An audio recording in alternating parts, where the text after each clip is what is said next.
Well, hello there, everyone. I am your host, Michael Hingson, and you have found the Unstoppable Mindset podcast. Today we get to chat with Eric Fisher, who is a rather interesting person, I believe. He's a counseling therapist. He's a transplant. He now lives in Calgary, but he used to live in Tennessee. Very similar, I'm sure. We'll have to find out more about that. But I'm really glad that you're here with us, Eric. Welcome to Unstoppable Mindset. Yes, thank you for having me on, Michael. I appreciate it. Glad to be here. Well, I'm going to have to ask, how did you get from Tennessee to Calgary? Besides by car, it's a bit... to make a long story short, the wife, I surrendered up here. Oh, yeah, she's from Calgary originally, so I surrendered up here. Fair. Yeah. Well, is there a backstory that you want to tell? The quick version would be from Mississippi to New Zealand to Calgary, and that was over a span of, 2.5 years, and then finally to Calgary after those other two places. Was she with you during all of those, Mississippi, New Zealand, and then to Calgary? She was for the long haul. Yeah. Yeah. She's experienced humidity and the dryness, all the extremes. Yeah. When we moved to New Jersey in 1996, my wife didn't really want to go. She's a California native, but it was where the job had to take me, and it was either that or go find a new job, and I really didn't want to undertake a job search because that's pretty traumatic. So, especially if you happen to be blind, because people think blind people really can't do stuff, and that's why the unemployment rate among employable blind people is in the 70% range. And so the bottom line is that we moved to New Jersey. We were there for 6 years, and then, of course, the World Trade Center happened, which is kind of a dramatic way to allow us to get back to California, but it worked. So here we are. Yeah, that is a lot of different places, and it's unfortunate with that percentage rate. Yeah. Well, and she passed. She was in a wheelchair her whole life, and she passed in November of 2022. We were married 40 years, and I'm sure she's monitoring me from somewhere, so I work on continuing to be a good kid, because if I'm not, I'm going to hear about it somehow. One way or another, there's still some surveillance happening. There is. I am absolutely sure of it. Well, tell us kind of about the early Eric, growing up and all that. Grew up in Arkansas, Newport, Arkansas. Grew up behind a Walmart in a small subdivision and moved to Tennessee at an early age. I was around 5 years old, going on 6 at the time, I believe. And so I understand what it means to kind of get uprooted from somewhere and placed somewhere else. And my dad was in the medical profession, so that's the reason that we moved. And so that's a little bit about that. My mom's family is from Kansas City, so I really did enjoy going up to the city there and being with my mom's family during holiday seasons. That was really my only exposure to like a city, like an urban population, more than what I experienced anywhere else. So, and yeah, got one brother. Played with him a lot, and a lot of it was being creative outside, getting outside and doing stuff and having fun outside, a little bit different from a lot of kids today, perhaps. Yeah. Well, it's also a lot scarier, I think, today, even though there's a lot of value in being outside. There are just so many crazy things going on. It's got to be scarier for kids, and certainly even more scary for parents. And they tend to want to really monitor their children a lot more, and that's got its pluses and minuses, but it still has got to be really scary to let them just go outside. Mm-hmm. Yeah. Just, looking at what's on the news and the possibilities of what could happen. Yeah. So where did you go to college? I assume you went to college. I did, yeah. I went to a small private Christian university in Tennessee called Freed-Hardeman, and it was interesting because there's this whole thing about townies versus us being called Freedies because of Freed-Hardeman. Of course, the joke is, free hardly because of the expense of going to the institution. Yeah. Well, with your experience and your observation in life, what do you think about going to a small college as opposed to a larger college? I really enjoyed it. Being from a rural area, I mean, it was a good transition for me. And just getting to know people, I feel like might have been easier in a more rural setting as opposed to urban. I went to University of California, Irvine, way back starting in 1968. And when we started at UCI, there were like 2,600 students. And I think when I graduated with my bachelor's, it was like a little over 3,000 students. But I loved the fact that it was a smaller college. I think it was, for me, a lot better. And I really like the smaller college environment. And I understand why colleges have advantages when they're bigger. But by the same token, for students, if you want to really stand out, it's kind of harder to do with a big college. Well, and now University of California, Irvine, where I went to school, has 32,000 undergrads in it. 32,000 as opposed to the around. That's a huge jump from like 2,600. Yeah. Wow. Yeah, and so it's a huge place. I was there a year and a half ago. I was invited to join. I couldn't do it as a student because the chapter was formed just as I was leaving, but Phi Beta Kappa. And they heard about me along the way, and I was invited to join as an alumni member back in 2024. So that's the last time I've been to UC Irvine. What a huge place. Wow. Yeah. Of course, UC Irvine, UCI really stands for under construction indefinitely. So, you know. They make that kind of humorous remark up here with like winter and construction. That's the 2 seasons of Calgary. Yes, I totally get that. Yeah. My brother-in-law lives in Sun Valley, Idaho, in Ketchum, and has been a skier for most of his life. And in the summer, he's a master cabinet maker. Now he's a general contractor, but he's thinking about retiring. But in the winter, everything goes by the wayside for skiing. Everyone's out on the slopes, you know. Well, and what he did to even make it more fun is he got his professional ski guide status in Europe and became a professional ski guide, taking people to do off-piste skiing in the French Alps, which is a lot of fun. That's really nice. Awesome. I love to say that I'm not going to go skiing because I know those trees are out to try to get me. They start to grow their branches, you know. They just spring out at you when you're not looking. Yes.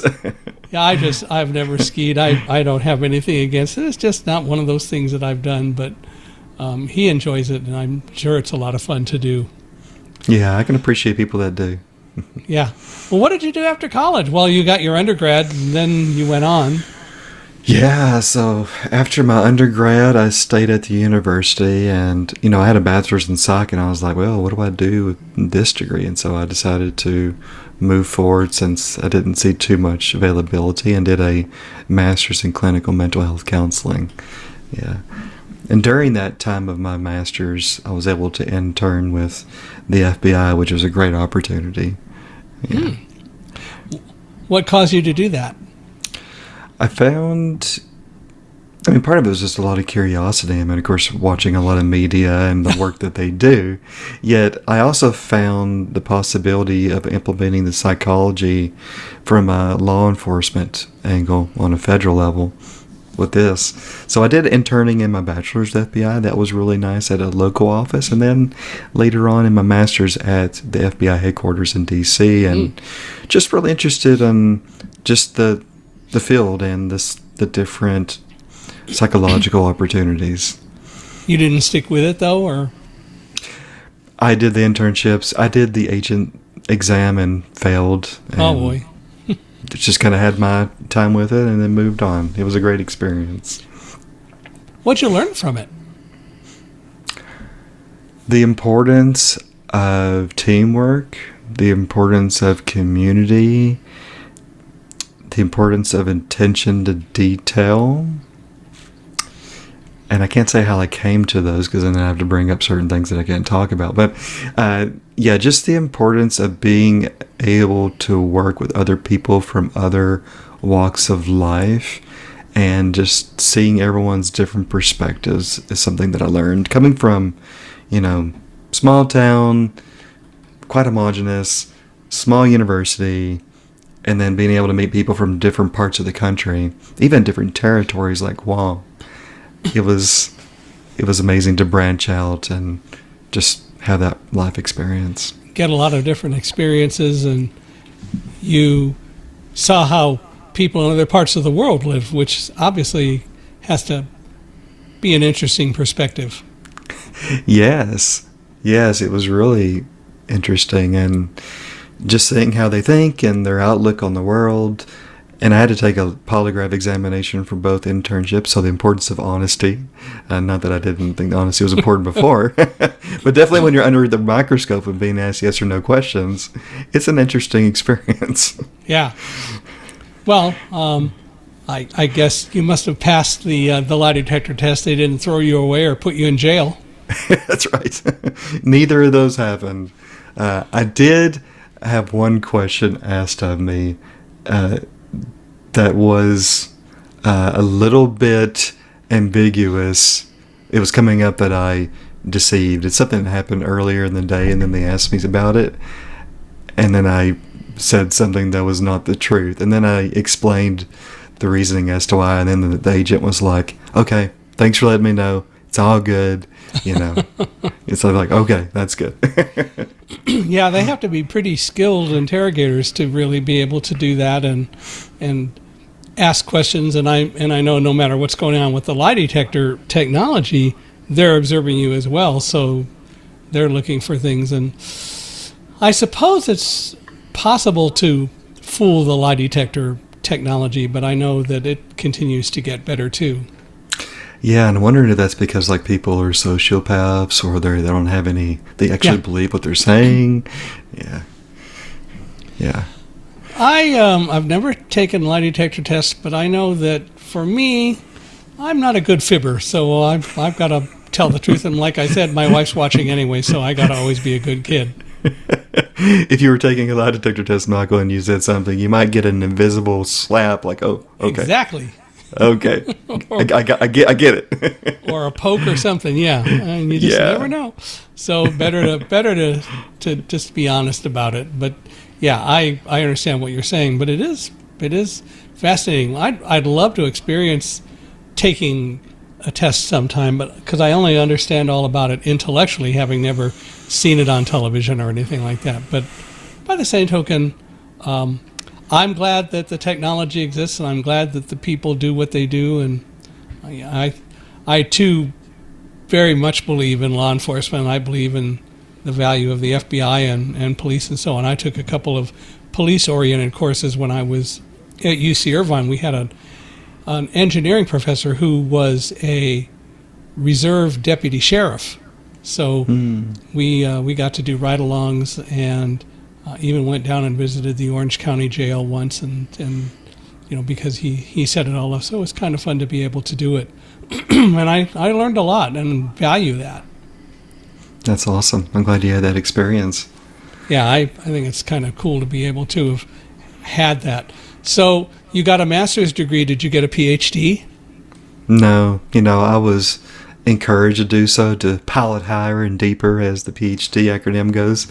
Yeah. And I decided to not go that route. So what did you do after you got your master's? After the master's, I started to do, I was doing my practicum during the master's, yet after the master's I started to work primarily where I did my practicum in Mississippi and started to actually do counseling work. So I was doing what's called a mobile therapist for this organization, where I would go to people's houses and speak with people, do counseling work, which was pretty cool. I got to be out in the community, meet a lot of folks, made confidentiality sometimes a little bit of a challenge. I'll bet it did. Small town. And then 2 days a week I was in the office doing whoever came in through the clinic. So I was in the work, I was in the grind, just doing what I've been trained to do. Definitely learning on the job though, for sure. Where in Mississippi? Corinth, Mississippi, which is like right at the state line. Yeah. They actually have a road called State Line Road, where houses on one side, north, are Tennessee. Houses on the other side have Mississippi license plates. That's pretty funny. In New Jersey, when we lived there were a number of streets in towns that had very interesting environment, and that is that every town had its own tax base. There wasn't a statewide thing for property taxes and everything else, or for a lot of taxes. So every town had its own, and you could be on a street where someone may pay $12,000, $13,000, $14,000 a year in taxes, and if you lived on the other side of the street, you were in a different town, and your taxes were like $4,800, $5,000. Whoa, that is I know, it's crazy. that is a sheer difference. it is a huge difference. And the other thing that we experienced is that a lot of the work is done by lawyers. When you're closing a house, for example, back there, they didn't really have escrow. It was all done through attorneys and so on. And some of those people were involved in the tax stuff as well. It's kind of a very fascinating and interesting place to be. Certainly different than what we experienced in California. Yes, that sounds like a very, very different type of experience for sure. Wow. Yeah. Wow. Okay. But, things happen.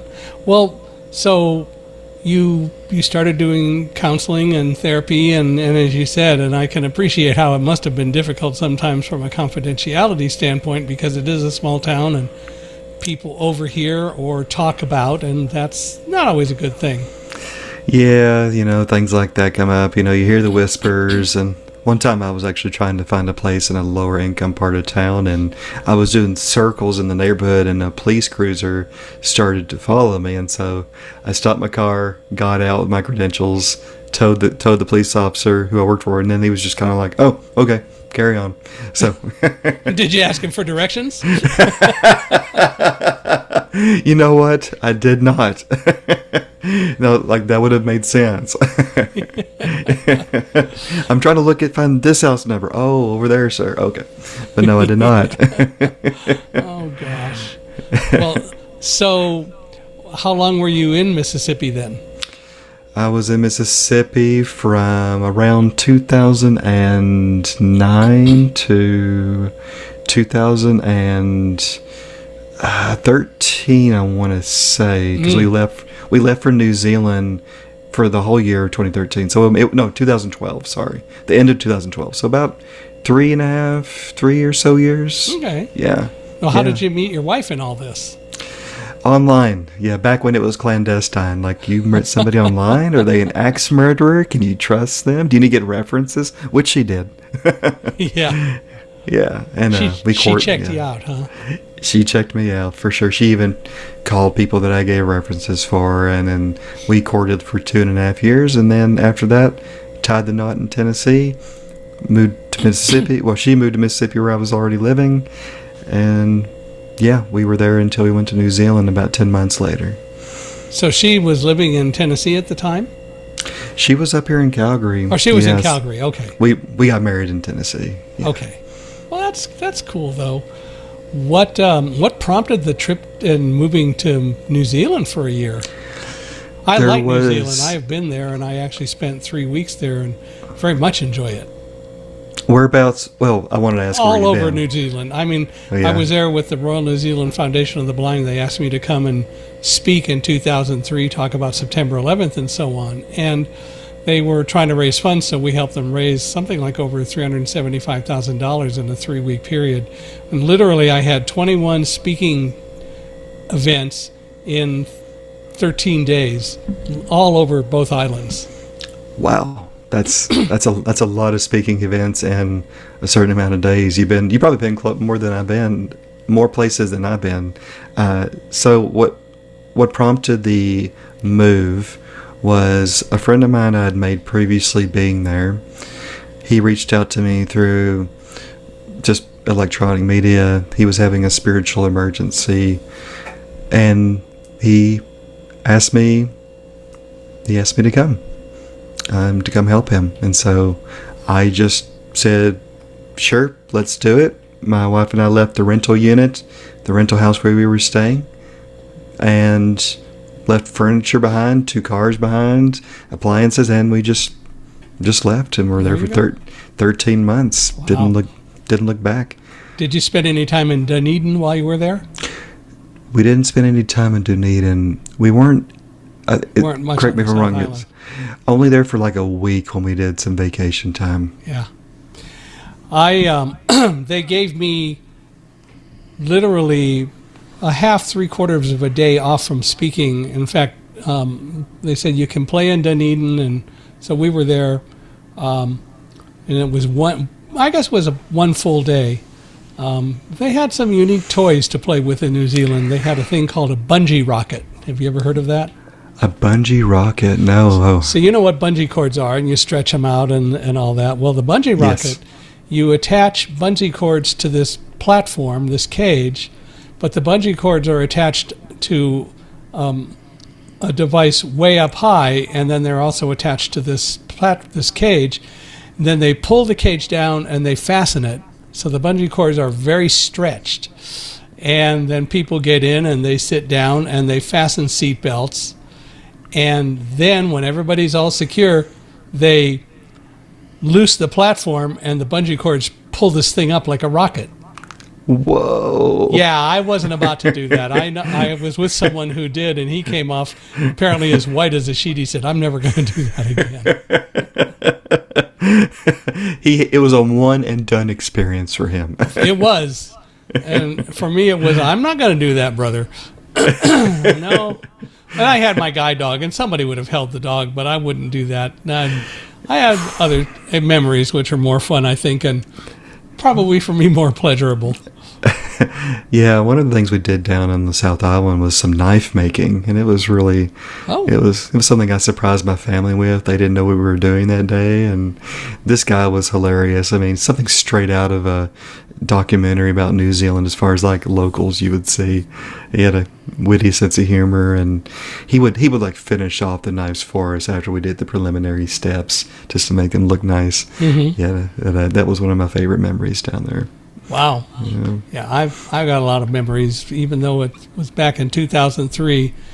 So 22 and a half years, but I love the memories and loved being down there. It was a wonderful place. Awesome. So that was pretty cool. Well, so you came back and you eventually ended up in Calgary, which is great. So what do you do now? Got a few hands in a few honey jars. I have a private practice for the counseling. I work for a retreat center company out of a place called Bragg Creek, called Vita Wellness. I work for a nonprofit up in a place called Airdrie as a consultant. I work for a clinic remotely that's in the city as an associate. Am I forgetting anything? I think that's the main ones right now. I also work doing like couples therapy for a relationship-based app. Yeah, so that's a lot of people that are in the States there. So it's, a few things to keep me busy. They do. Well, you also write. That as well. Yeah. And you've written a couple of books, and I guess you've also done some screenwriting and all that, and love to hear more about all that. Tell me about your books.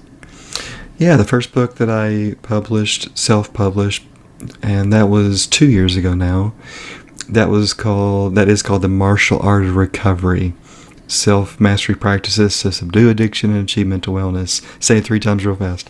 So that book is all about the intersection of martial arts concepts with addiction and mental health treatment. And so that has personal experiences in my times in martial arts, and also I just bring in like holistic health techniques. And also I get some interviews. Some of them are a little bit shorter than others, but at least some chunks from people that I know in different disciplines, different fields, like an old martial arts teacher, a family medicine doctor here in the Calgary area, people like that. So that was about a 14-month writing experience before it was published. When was it published?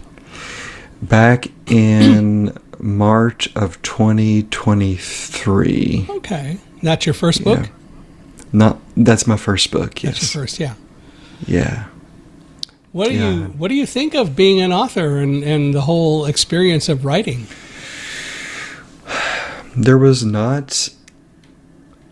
lack of faith for sure. I had a really difficult time even acknowledging, hey, this is something I could do. I had a lot of self-doubt. And so even the process I found pretty daunting, pretty challenging for sure. And I do enjoy the process. It's like a double helix though. I enjoy it, yet it kind of puts the screws to me as far as enjoyment, but also challenge. Yet I do enjoy the experience and being able to get my voice out there. Yet I listened to someone else talk about publishing, and the person said, you know what, when you publish it, now it's that person's turn to take it on, and they can make it their own.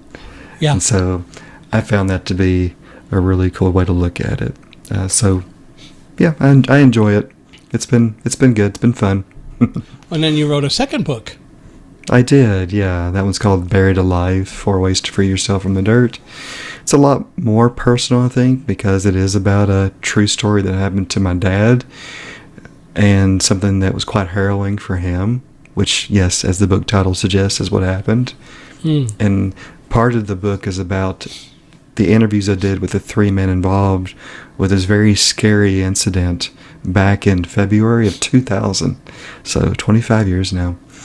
And it talks about their different perspectives on what happened that day when they were digging for Native American artifacts, arrowheads.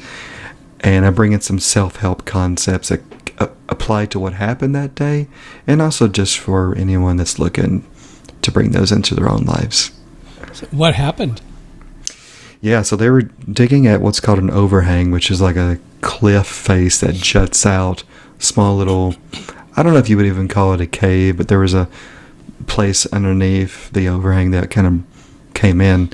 Anyway, when Native Americans would come to an area, they wouldn't ever bring dirt out. They would always bring dirt in. And so there was so much dirt that was piled up over the years that my dad and the people that were digging with him, I was there 6 months to the day before this incident happened.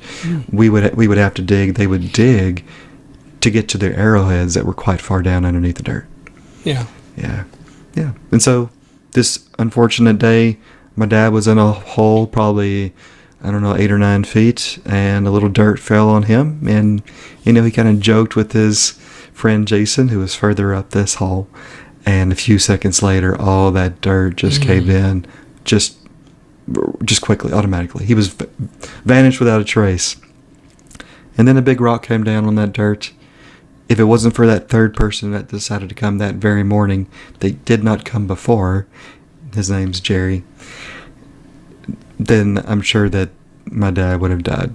Yeah. Because there was no way that Jason, who also was stuck up to like his knee in dirt, could have got out in time to get the rock and then to unearth my dad. So. Wow.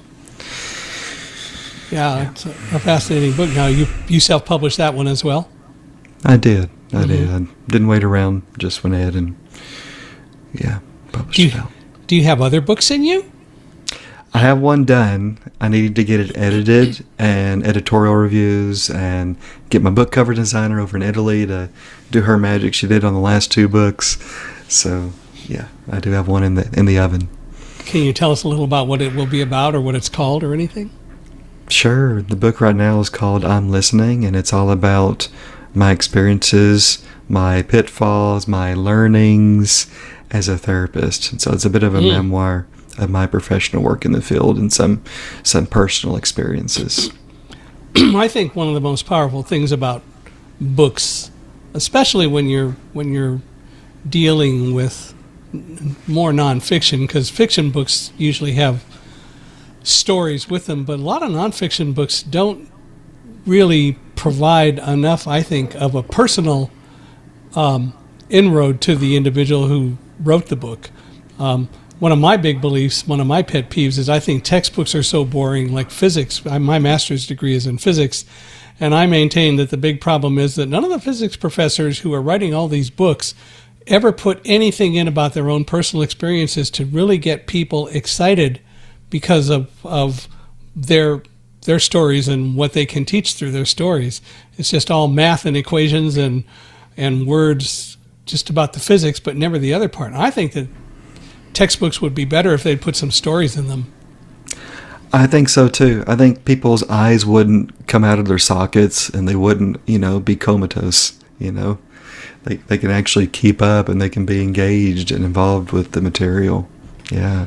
I had a colleague when we were at UC Irvine. We were in the same physics class together, and he had this one book, and he noticed that there didn't seem to really be any typos or whatever in it. And he meticulously, through the whole quarter, went through that whole book, and I think he finally found one misspelled word, and he was so proud of both that there were no others other than the one, but that he found one misspelled word. The things that we do with our lives.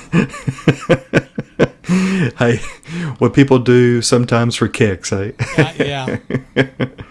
Well, I'm glad. I wonder where that word was. Like, did he go through the whole book and it's like on the last page, or, where is that at? It was near the end, but it wasn't on the last page, but it took him a long time to find it. It was pretty funny. I wanted to do that with my first book. I could have easily done a book about the intersection of martial arts themes with, mental wellness. But why not? I had that experience for over 4 years in the martial arts. Why not do that? So tell me about that. You've mentioned martial arts several times, so obviously you've had some involvement with martial arts. I have, yeah. So when I was a preteen, I got a black belt in what's called Wado-ryu karate. So it's like W-A-D-O-R-Y-U. And when I was a teenager, like 16 to 18, I was doing what's called American Kempo. And that did have a little bit of jiu-jitsu thrown into the mix. So what prompted the interest in doing that? First was my dad, part of my family was interested, so I was like, yeah, why not? And I don't know at that time whether I was experiencing bullying. Unfortunately, I experienced bullying like going to church before church started, which was unfortunate to say. So, I think it was just a really good experience for me looking back for balance and discipline in that way, and getting to meet people in the community. I can't initially remember what prompted that. My dad was interested, my brother was too, and so was I. And then when I was 16, I was like, let's pick it up. Let's do something different. Let's try something new. And so we were able to go to this really small outfit, which was called the Snake Pit at the time. Very different from the more like larger dojo in the community from my early years. Mm-hmm. What has being involved with the martial arts done to help you, or to you, or for you in dealing with mental wellness and the whole issue of what you do today? How is martial arts affecting all of that? Yeah, it's a really good question. Martial arts show me the importance of balance. When we're doing sparring, when we're doing training on techniques, I can't be too far away when I'm sparring someone, because then it's not natural, it's not organic, nor can I be so close that I might hit them. So there needs to be some type of balance and self-control. And that's something else as well, as being able to have some self-control. Yeah. Well, martial arts is, I understand it, seems to me as much about your mental being as learning physical techniques, because there is a whole lot that really comes down to how you approach it mentally. Am I correct? Yeah, there's a big piece when it comes to stamina. When I was doing sparring, I actually had to find a place between being so passive but also not being super aggressive. Like, how do I get that mental, emotional stamina to do the sparring, in a way that was quite balanced? Yes, but there is a lot when it comes to being in touch with my body, being in touch with where my mind is, with focus, with not beating myself up, not really being perfect or trying to achieve perfection. Yet there's a certain vulnerability that comes with that in the mind, and also when it comes to the body. How so? Well, there's vulnerability just simply with doing different techniques, because if you don't like being touched, then it's going to be really difficult because there's often a lot of touch happening. Yeah. And when it comes to the mind, there's vulnerability with putting myself out there and being seen by others, because we're often watching one another with training. And so there is this piece around vulnerability around, hey, you know what, whatever they think, okay, they can think. I'm still working on this technique. Mm-hmm. Mm-hmm. And it does, as you grow mentally with martial arts, I'm sure that it also helps in terms of your resilience. Resilience plays a key factor, indeed, because, when it comes to, even with sparring, getting hit, I can't just kind of, I got hit and I want to go back and I want to go in the corner. Well, no, I got to keep going. Yeah. got to keep moving, got to keep blocking and deflecting and, going with the punches. So, yeah. And there was one experience with a young man, at least 2 years younger than me. He was a silver glove boxer, like a champion, silver glove. And there had to be some resilience for me there because I was getting clobbered. I was getting hit over and over because he was using a boxing type of, boxing moves I wasn't used to defending against. And he was quick. And there comes a certain level of humility when it comes to being in the martial arts as well, because there's going to be experiences like that. Well, did you eventually get to the point where you could defend yourself against him? He wasn't there for too long. Yet the more that I was able to work with him, the more I was able to, understand a little bit more where he was coming from with the moves. Right. Well, in your life and all the things that you've done, have you experienced grief in any way, and kind of what was that? Yeah, there was a moment.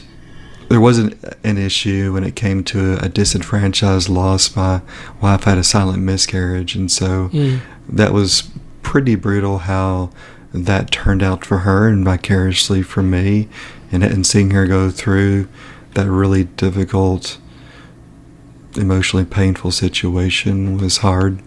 And so, I've lost all but one grandparent at this point, and I did lose one childhood friend when I was 16 to a car accident that was pretty brutal.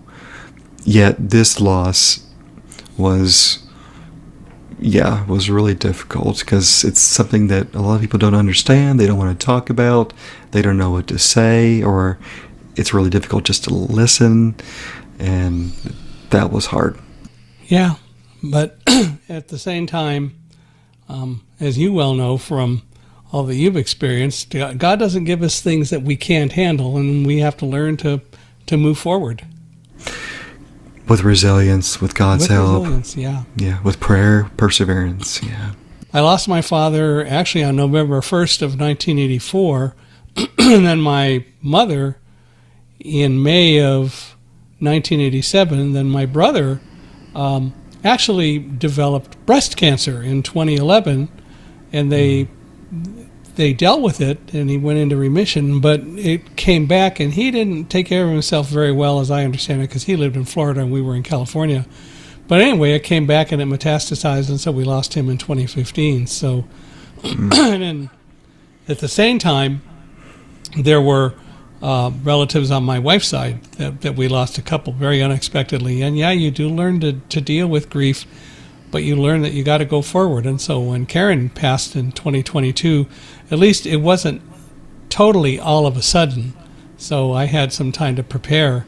But, I still miss her, and I wouldn't want it any other way.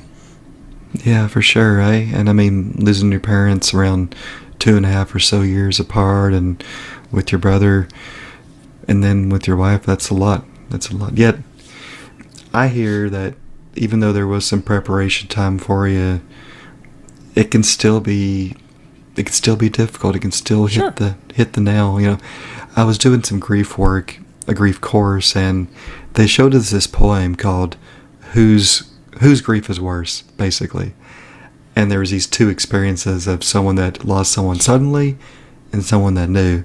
And then at the end of the poem, basically, it's both are painful. There is no worse grief. there's no wrong or right answer to all of that. It's different, but we all can learn to deal with it. I know when the events of September 11th happened, for me, ironically, the greatest blessing I had was that the media got my story and we started getting a lot of requests for interviews, and my wife and I decided we would accept them. And I got asked so many questions by so many different reporters, some dumb questions, were absolutely stupid, idiotic questions, but some that were very insightful. And so I probably was able to move on from that day much more because of all of the questions and getting used to dealing with those questions than anything else that could have come along. But it was a choice. It was a choice, and you probably appreciated those reporters that took the time to ask those carefully planned questions. I've had some people, no matter how many times the story gets repeated, who still say, "What were you doing in the World Trade Center anyway?" And I'm sitting there going, "Have you read Thunderdog? Have you read any of the stories in the press? What do you mean, what was I doing in the World Trade Center?" It's not like, it's out there. It's been published. You can read it. Yeah. I wasn't a spy for the terrorists, I can tell you that. But yeah. I wouldn't have thought that for a second, Michael. Yeah, but things happen, and you never know where you're going to be. You never know what might come up, and it's just one of those things that we all really need to deal with in one way or another, and that's just what's so important. Absolutely. One of the quotes I heard from my training was, and I take it with me, and I definitely relate to it personally, is joy shared is joy doubled, and grief shared is grief halved. And the stuff we're doing even today, and even those listening that might have been through grief, as long as we're able to talk about it and just talk about something that does not make any sense whatsoever to us, that's part of the healing process. Yeah. It's important to talk about it. It's important to share. And I understand you want to be careful. You don't want to just talk necessarily about it with anyone, but you do need to find people that you can share with and that you can talk to about it. Totally, yeah. The grocery store clerk, that I'm getting my bread and butter from, maybe they're not ready for that particular topic. Yeah. Yeah. And the thing that we all need to do is to really, I think, do a lot more to listen to our inner voice. It'll tell us what we need to do if we listen. Yes, I believe that for sure. I've seen that. Yeah. So you've dealt with all the psychological work that you do. You dealt with addiction and so on. How does martial arts play into that? What have you learned through martial arts that helps you in dealing with recovery from addiction? Oh, well, where to start? I think that one piece to really focus on is this concept of self-love. And I don't mean self-love like I'm better than other people out there, but just being okay with where I'm at for myself, but still pushing myself to learn new things. So some acceptance about where I'm at. When it comes to martial arts, that has to be there. I might not be doing the technique perfectly, and there was times where I could really easily beat myself up mentally, like, oh, why can't I get this? Yet it's just trying to take a step back and see that I'm worthy enough to make the effort to make these changes when it comes to addiction. I'm worthy enough to seek out help. These feelings I have, that they're okay to feel. I don't have to beat myself up for this. Yeah, because addiction is a disease, and I think anyone who condemns somebody just because, for example, they use drugs and, oh, they shouldn't do that, they're dumb for doing it, they really misassess what's going on. People that have that mindset that it's more of a mere choice, they don't understand that if you put, a shot of alcohol in front of someone and you tell them not to drink it and you put a gun on them, they're going to be wondering, maybe he'll slip his hand off the trigger, that kind of thinking. That's the disease aspect. And I recommend anybody that wants to know more about addiction being a disease, check out Kevin McCauley's documentary Pleasure Unwoven. It's a really good documentary that shows the different aspects of the disease. Yeah. I have never taken drugs in that way and don't want to. But again, that's my choice, and I've learned enough from other people that I know that if I'm having a problem, taking drugs isn't going to help me solve the problem, and it isn't going to even really help me hide from it. But I guess that's just my makeup, that I know that I have to face whatever comes along head on. Yes, the resilience piece. The resilience piece. And I've learned to do that. Awesome. And I can see with everything you've been through, Michael, you've definitely lent in. You've leaned in. You've pushed forward. Well, I think that part of the issue is, as a blind person who's faced a lot of challenges and seen things, what I choose to do whenever anything happens to me is I want to learn from it. So I don't want to ignore it, even if it's something that's totally not related to me in any way. I want to learn from it if I'm involved, because I think that's the only way I'm going to be able to make sure that I deal with anything like that, any kind of surprise the next time. I talk about a lot when I am talking to people about blindness, about surprises. And I talk about the fact that I could be crossing a street, I could get to the corner and listen to the traffic, and when I hear the traffic going the way I want to go, then I'll cross the street. So I start crossing a street, and all of a sudden I hear a car from behind me, and it's not going the way I want to go. Suddenly it's turning, or there's somebody that is across the street from me, not the way I'm going, and I start to cross the street when it's supposed to be my turn, and they decide they're going to go. And so I've learned to constantly be alert, but at the same time, what I have to do is figure out very quickly, do I want to go forward or do I want to go backwards to have the best chance of getting away from this? Which way do I move in my direction with my with your spatial awareness? That's right. And that brings me to another piece with martial arts and how it intersects, is treating the addiction like an opponent that may be sauntering around that corner at any moment in time, and being able to see that I need to be on the alert. I need to know more than one direction, as you mentioned a moment ago, more than one direction that I could go, rather than just the ability to have choice. Yeah. Can addiction truly be cured? The reason I ask the question is I know so often when I hear people talking about alcoholism, you can't really cure alcoholism. And maybe that's true. I don't know. It depends on who you ask. From a medical standpoint, from a disease standpoint, since we see it as a chronic, progressive, primary condition, which means nothing necessarily causes it every time, the answer would be no, because of its progression. However, can addiction, whether it's alcoholism, whatever, be stunted as far as its progression? Absolutely. Mm-hmm. Can people live fulfilling lives? Absolutely.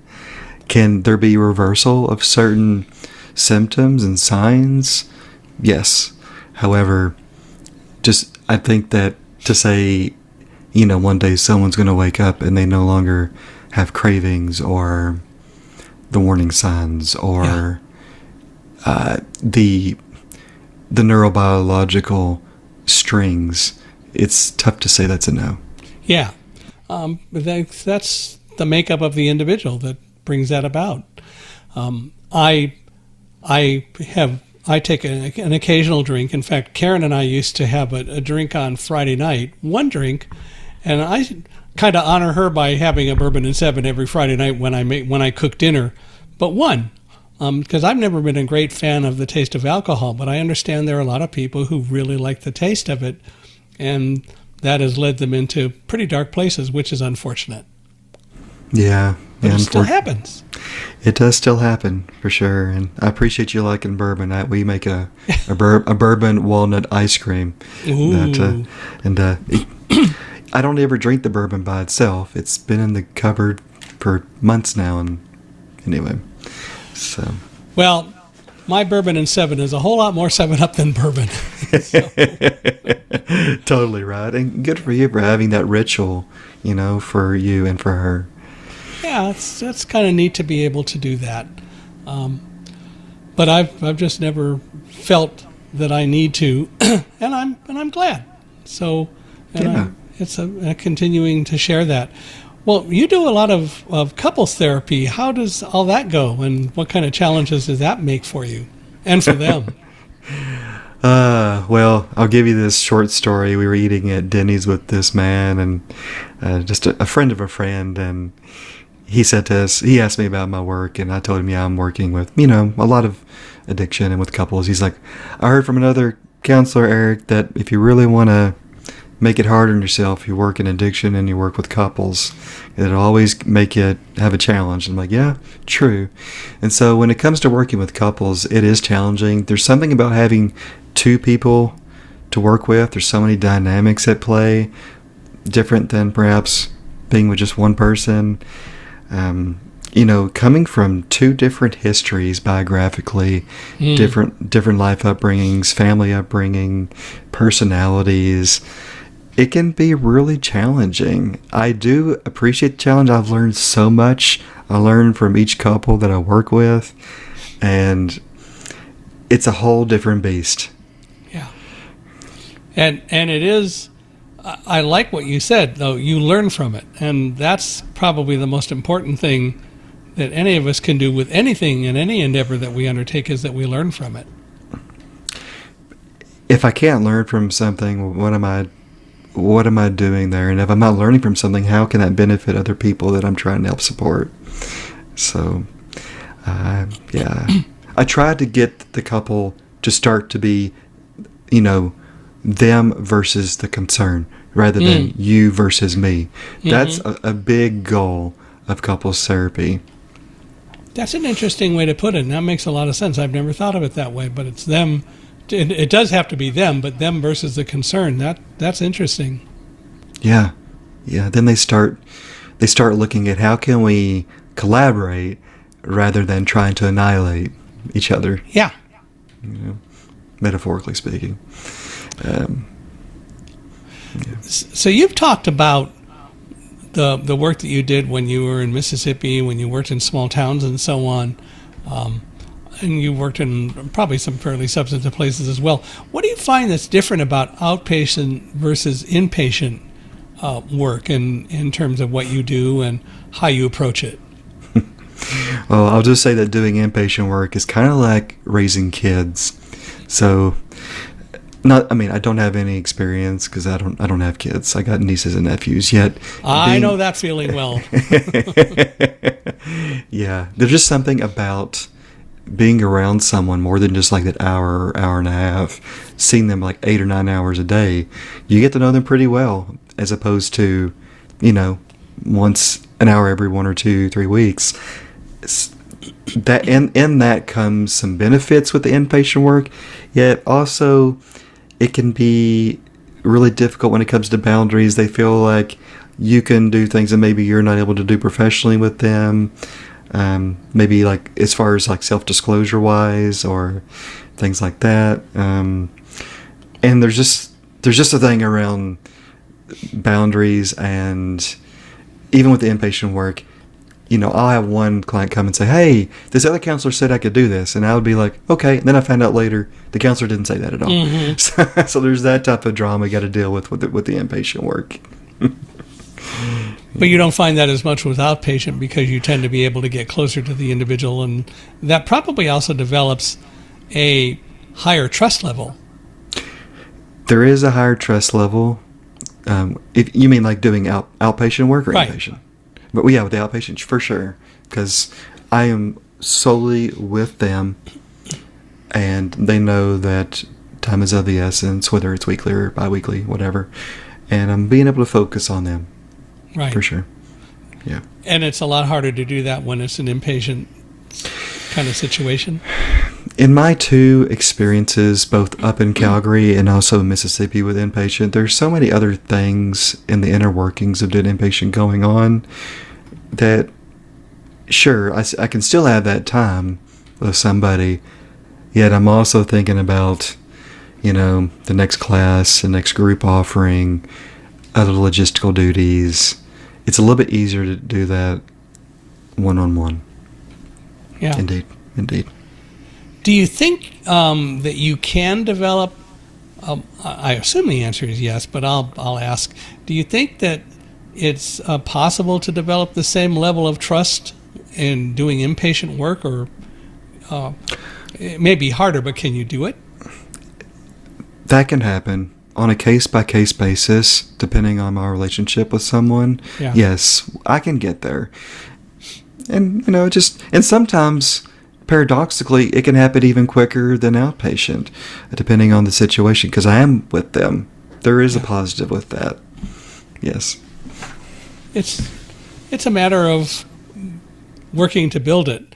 And unfortunately, human beings, especially nowadays, are so mistrustful of so many things. We've learned not to trust. And so in my latest book, Live Like a Guide Dog, I talk about that a lot because while I think dogs love unconditionally, they don't trust unconditionally, but they're open to trust. And they want to develop trusting relationships. And we just assume everyone has their own hidden agendas, and it's so hard to develop trusting relationships. Very hard, very difficult. It takes time and effort and patience, tolerance for myself, the other person. And that makes sense with dogs because, when a dog's been abused, they don't want to trust right away. No. For sure. Well, but even dogs that aren't abused, I believe it takes, for me, and I think if you really analyze it, for most people with a guide dog, I think it takes a good year to develop such a working relationship, that you develop such a trust that essentially you each know what the other's thinking and you really know how to work it. It's not that they're not mistrustful, but they're open to trust, but you've got to gain their trust. And that's my job as the team leader, and I'm supposed to be the team leader. But it also means that I have to earn or gain their trust. The neat thing and what makes it possible to do that, assuming that you approach it the right way and don't assume a dog is just a dumb animal, which they're not, is that, in fact, working with a dog, that they're more likely to be open to trust. And that makes it a little bit easier than our prejudice that says everybody's got a hidden agenda that we got to focus on. Yeah, and I appreciate you sharing that. And it shows just the amount of work that comes into play with trust. Yeah, it's a challenge, but it is doable. Well, so what's next for you? Just doing some work after this with the work that I do, and starting to get that book into the place of having editorial reviews and starting to get that edited professionally. Have either of your books been converted to audio? The second one has, yes. Where is it available? Audible, or how is it available? It's my own special design. It's actually got a Texan man AI doing it. He's got a nice voice, pretty soothing. Yeah, it's through what's called the Hiro app, Hiro, and I can send you the link if you're interested for that. Love to, yeah. Yeah. Well, this has been enjoyable, certainly by any standard. If people want to reach out to you, maybe use your services or talk with you, how do they do that? They can find me, Michael, through recoveryartscounseling.com, and that's counseling with 2 L's since I'm up here in Canada. They can find me through Instagram at Eric Fisher Writer or Recovery Arts Counseling. You can find me Facebook the same way. On LinkedIn, just type in my name. You can look for Calgary, counselor, Recovery Arts Counseling. With 2 L's. That's right. Everybody learned something new today. There you if they didn't already. So those are a few ways. Well, that's great. Well, I really appreciate you taking the time to be here, and I value greatly your insights. I've learned things, and I always enjoy doing that. And I hope all of you out there listening have as well. Love to get your thoughts. So I'd love to hear from you. Feel free to email me at Michael, Michaelhi, at accessibe, accessibe.com. Wherever you're listening or watching or both this podcast, please give us a 5-star review. But even more important than a rating, 5-star rating, give us a review. We really value reviews, and people who might be interested in listening to our podcasts are going to read those reviews. I can tell you for sure that people love to know what others think. So we value your reviews a great deal. And if any of you, including you, Eric, know of anyone else who ought to be a guest on Unstoppable Mindset, we'd love an introduction, because we're always looking for people who want to come on and tell their stories. So I hope that we'll find ways to do that, and definitely value you being here, Eric, and doing all this. And I want to thank you again for being here. This has been a lot of fun. Thank you, Michael. Happy to be on. If you're ready to go deeper into the ideas that shape how we see ourselves and others, I have a free gift for you. Head over to michaelhingson.com and download my free ebook, Blinded by Fear. Keep learning, keep questioning, and keep choosing to live with an unstoppable mindset.